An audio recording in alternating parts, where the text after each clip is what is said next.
Bueno, nosotros somos el equipo 1, estamos conformados por Alexa Martínez, Citlali Sandoval, Roberto Rodríguez, Vanessa Lira y Marta Carreño. Vamos a hablar sobre los músculos del miembro superior.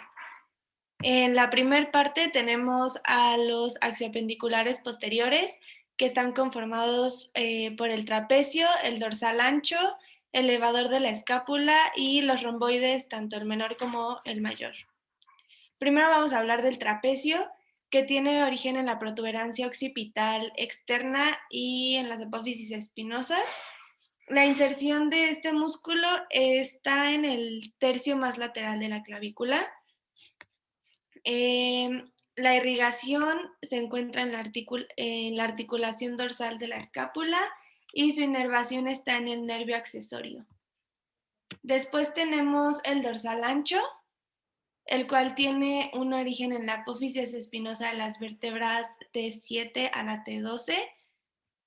La inserción se encuentra en la cresta del troquín. Su irrigación está en la artícula subescapular y toracodorsal. Y por último, la inervación se encuentra en el nervio toracodorsal. Después está el elevador de la escápula, el cual tiene un origen en las apófisis transversas de las vértebras C1 a C4, y la inserción se encuentra en la parte superior del borde medial de la escápula. La irrigación de este músculo está en la articulación escapular dorsal y la inervación se encuentra en el nervio dorsal de la escápula. Después tenemos el romboide mayor, el cual tiene un origen en la apófisis espinosa de las vértebras T2 a la T5.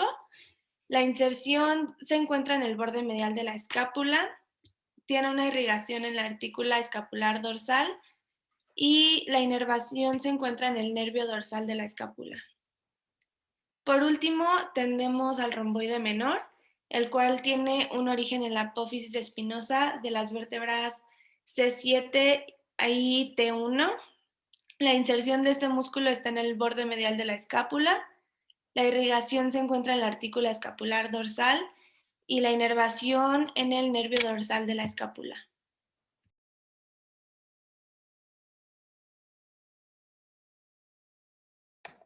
Ok, ahora para la sección de axiopendiculares anteriores están el pectoral mayor, menor, subclavio y el serrato anterior. ¿Qué dices? Bien, primero el pectoral mayor, el origen es en el borde anterior de la clavícula con cara anterior del esternón y aponeurosis del oblicuo externo. La inserción es en el labio externo del surco intertubercular y la función es la rotación medial del hombro, la flexión del mismo, la extensión y abducción. Con el pectoral menor, el origen es la cara anterior de la zona de unión entre el cartílago costal y la costilla de las la tercera, cuarta y quinta. La inserción es la apófisis y la función es que va a provocar el desplazo de la escápula hacia adelante. El subclavio, el origen es la primera costilla, la inserción es la superficie inferior de la clavícula y su función va a ser el descenso de la misma.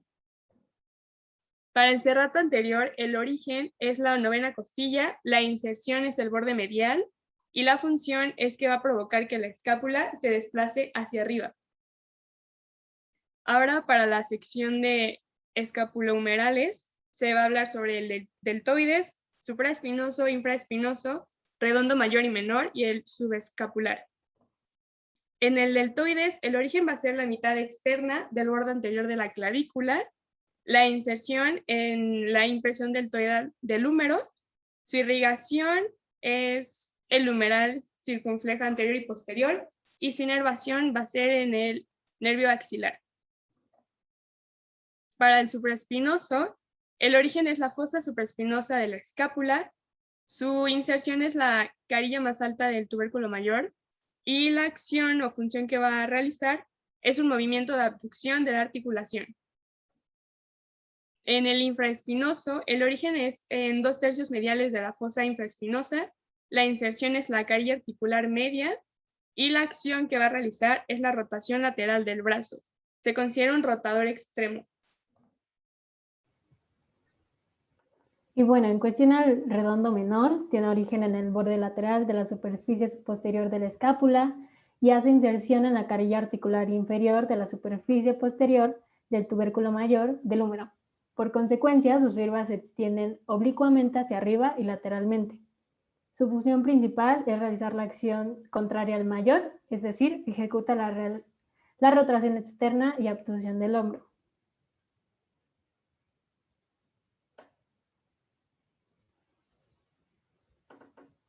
El redondo mayor, por otro lado, tiene origen en la superficie posterior del ángulo inferior de la escápula, haciendo inserción en la cresta del troquín.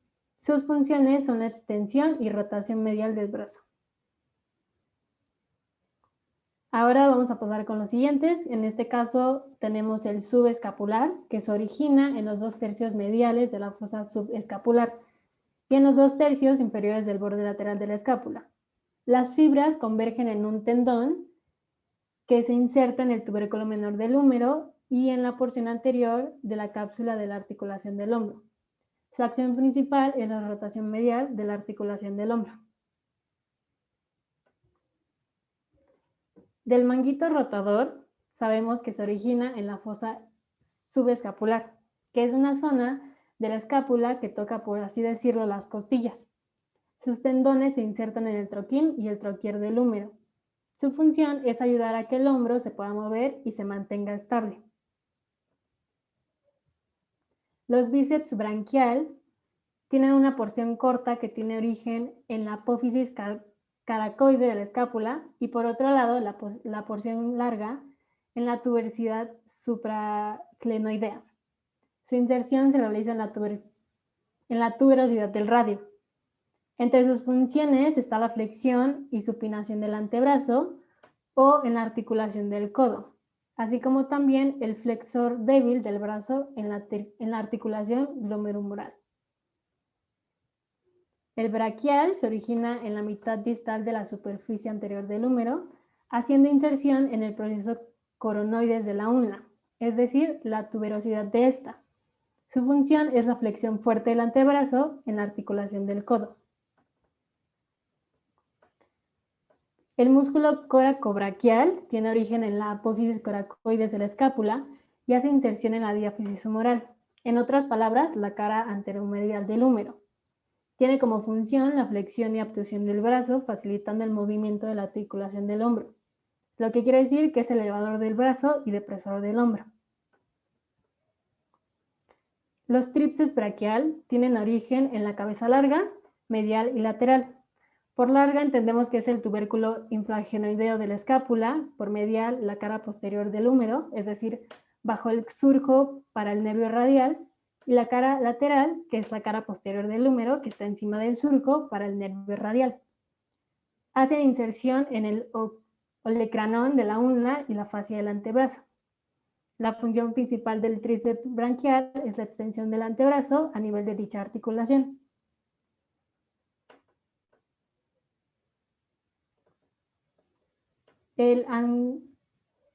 Gracias. El anconeo se origina en el epilocondrio lateral del húmero y hace inserción en la superficie lateral del olecranon. Apoya los tríceps a lo largo de la extensión del antebrazo y aleja las caras anteriores tanto del antebrazo como el brazo. Es decir, que participa en los movimientos de supinación y pronación del antebrazo. Después tenemos el compartimento anterior del antebrazo y aquí podemos encontrar el pronador redondo, el flexor radial del carpo, palmar largo, flexor ular del carpo, flexor superficial de los dedos, flexor profundo de los dedos, el flexor largo del pulgar y el pronador cuadrado.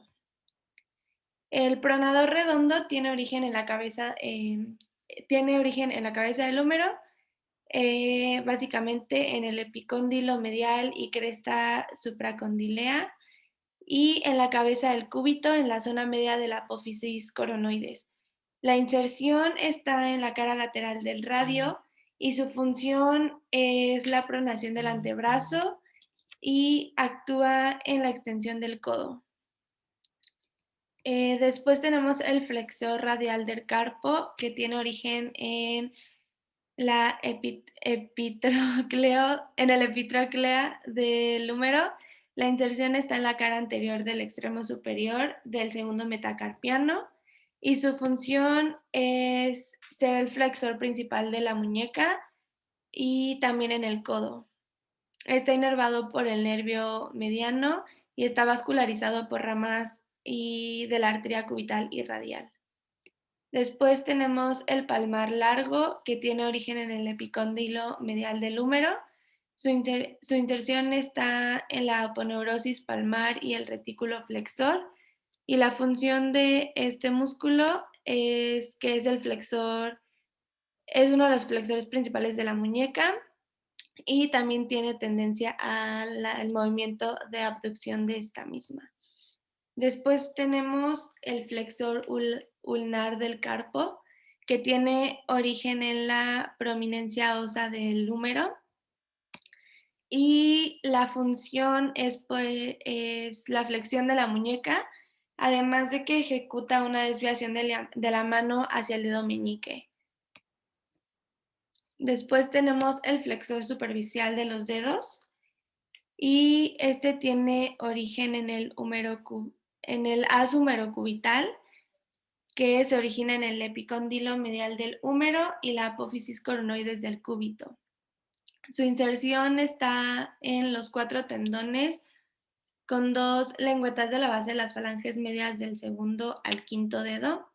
Y la función es poder flexionar los dedos índices, el medio, el anular y el meñique, que básicamente se activan cuando se realiza un movimiento de puño para poder sostener algún objeto. Ahora pasaremos con el flexor profundo de los dedos, y este tiene origen en la cara anterior del cúbito, en la aponeurosis anterobranquial y en el ligamento interóseo. La inserción es en la tercera falange de los 4 últimos dedos y su función es la flexión de las articulaciones interfalángicas y de la muñeca. Después pasamos con el flexor largo del pulgar, que tiene origen en la parte media del anterior del radio, junto con el flexor profundo, tiene inserción en la cara anterior de la base de la tercera falange, en la falange distal del pulgar, y su función es que básicamente hace la flexión de la tercera falange del pulgar, y su acción continua al hacer esto lleva a una flexión y abducción del metacarpiano y de la muñeca. Este es el único flexor largo. Ahora pasaremos con el pronador cuadrado, que se origina en la cara anterior del cuarto inferior de la ulna. Su inserción es en el cuarto distal de la superficie anterior del radio y su función es como el pronador principal del antebrazo. Es independiente del ángulo de la articulación del codo y su tono supera al del bíceps, y por lo tanto hace que nuestro codo esté en reposo y se dispone en pronación. Ahora pasaremos al compartimiento posterior del antebrazo, que está compuesto por el branquio radial, el extensor radial corto del carpo, extensor radial largo del carpo, extensor de los dedos, extensor del dedo meñique, extensor ulnar del carpo, supinador, extensor del índice, y así continuamos. Ahora, el branco radial tiene su origen en la región supercondila del húmero y tiene su inserción en la zona lateral del extremo distal del radio. Y flexiona el antebrazo al nivel del codo. Cuando el brazo está pronado, tiende a supinar el antebrazo a medida que lo flexione. Luego pasamos al extensor radial corto del carpo, que tiene su origen en el epicóndilo del húmero. Tiene su inserción en el tercer metacarpiano y su función es de extensión y abducción de la mano, supinación del antebrazo. Ahora, el extensor radial largo del carpo se origina desde el tercio distal, o sea, el más lejano del hombro, del surco subicordinal lateral del húmero, desde el septo intermuscular lateral y también por unas fibras que parten del tendón común del origen de los músculos extensores al antebrazo. Su inserción se inserta en la zona posterior de la base que pertenece al segundo metacarpiano y su función es la articulación del codo. Este realiza una ligera flexión y en la muñeca realiza una extensión. Esto ayuda a colaborar en el cierre de puños y la desviación radial. Ahora con el extensor de los dedos, su origen es en el epicóndilo del húmero y su inserción es en las falanges de los dedos, el segundo, el tercero, el cuarto y el quinto.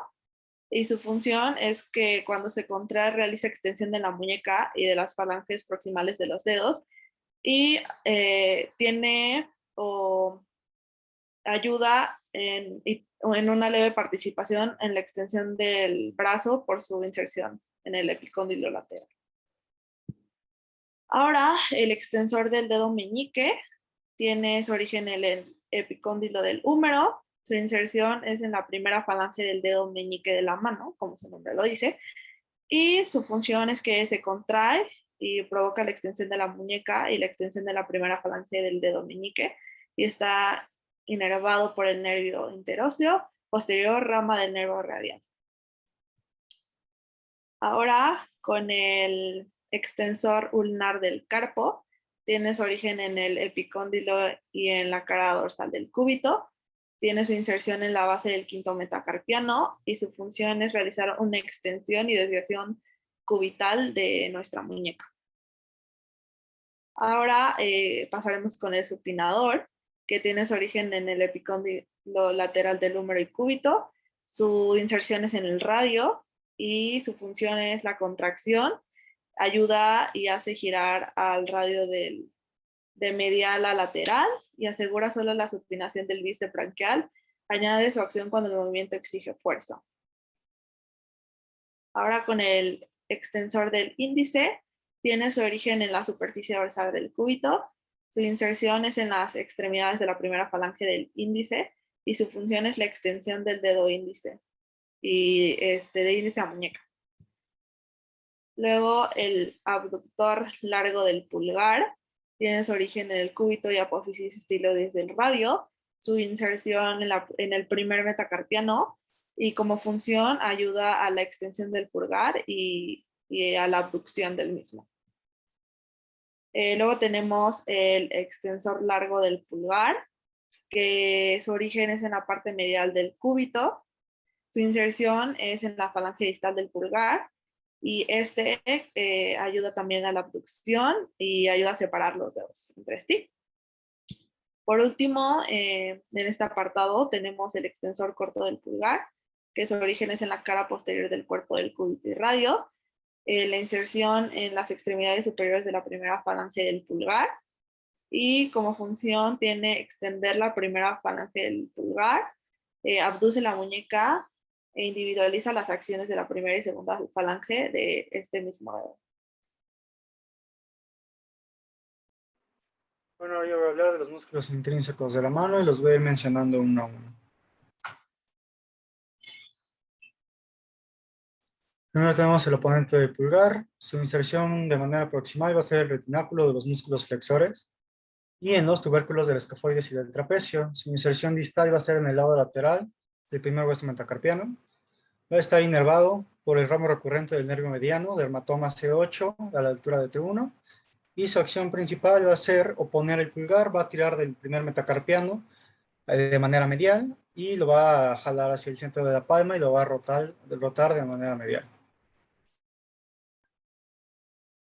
Después tenemos el abductor corto del pulgar. Su inserción proximal va a ser la misma que el que acabo de mencionar.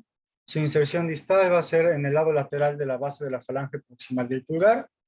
Va a estar inervado igualmente por los mismos dermatomas que dije, C8 a la altura de T1. Y su acción principal va a ser abducir el pulgar, o sea, va a ayudar a su posición. Después tenemos el flexor corto del pulgar. Su inserción proximal y su inserción distal van a ser las mismas que la anterior. Su inervación igualmente va a ser la misma que la anterior. Y pues lo que va a hacer es ayudar a la flexión del pulgar. Después el abductor del dedo meñique. Su inserción proximal va a ser en un hueso fisiforme.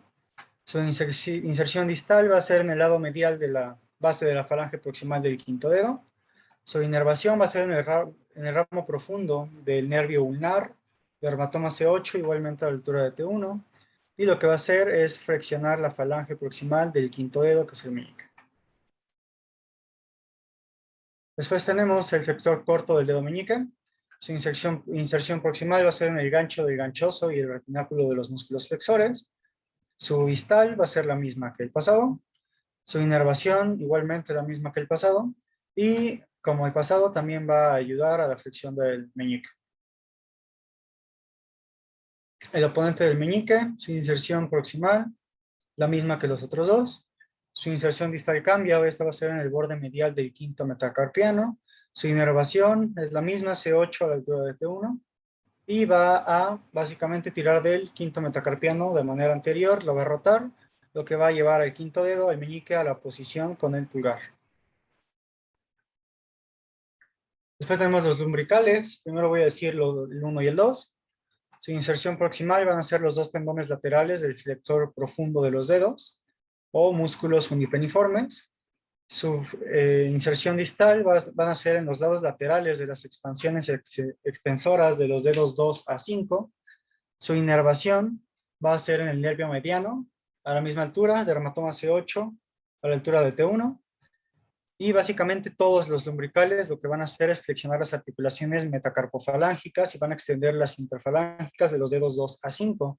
Ahora los 3 y 4 van a tener su inserción proximal en 3 tendones mediales del flexor profundo de los dedos. Estos son músculos bipeniformes, no unipeniformes como los pasados. Su inserción distal va a ser la misma que la anterior. Va a estar inervado por otros nervios, va a ser por el nervio profundo del nervio ulnar. Esto va a estar ubicado en el mismo dermatoma y pues su función va a ser la misma que los otros dos. Por último, los interóseos dorsales 1 y 4. Primero, los 1 y 4 van a estar insertados de manera proximal en los lados adyacentes de 2 metacarpianos. Van a ser músculos peniformes. De manera distal van a estar insertados en bases de las falanges proximales y en expansiones extensoras de los dedos 2 a 4. Va a estar inervado igualmente por el ramo profundo del nervio ulnar y su función es abducir los dedos 2 a 4 en la línea más axial junto con los pasados, los lumbricales, y van a flexionar las articulaciones metacarpofalángicas y van a extender las interfalángicas. Por último, ya para terminar, los intereses palmares 1 a 3. Su inserción proximal va a ser en las caras palmares de los metacarpianos 2, 4 y 5. Van a ser músculos unipeniformes. Su inserción distal va a ser en las bases de las falanges proximales y en las expansiones extensoras de los dedos 2, 4 y 5. Su inervación igualmente va a venir del dermatoma C8 a la altura de T1 y su función va a ser abducir los dedos 2, 4 y 5 hacia la línea axial. Van a ayudar a los lumbricales en la flexión de las articulaciones metacarpofalángicas y la extensión de las interfalángicas. Igualmente van a dar extensión expansora a los dedos 2 y 4.